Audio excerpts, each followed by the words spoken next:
File organization, it's simple in CapCut. If you have a lot of media, it'll get messy trying to find your files.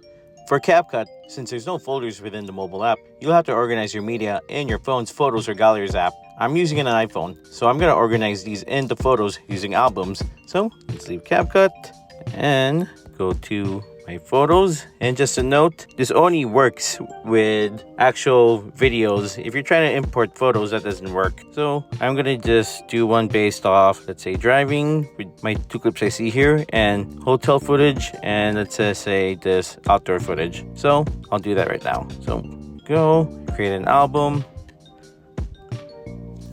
Let's say driving. We'll just say driving there, and then another one with, let's just say, hotel footage.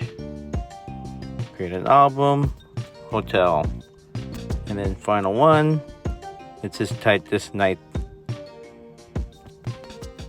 Alright, let's go back to CapCut.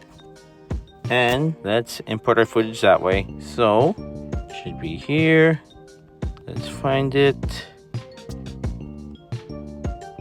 Oh, here we go.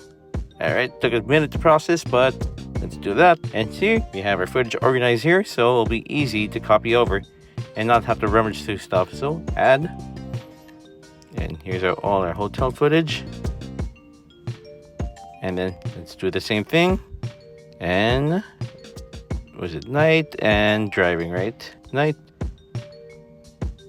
Yep. Very easy to find the clips that you want to add to your timeline if you just make albums in your Photos app. And one more, driving. Yep. That's it. And that's how you organize media in CapCut. That's file organization in CapCut. Learn with me and try it out. Subscribe for more learnings and let me know what I should learn next. And if you want to learn more, watch this video.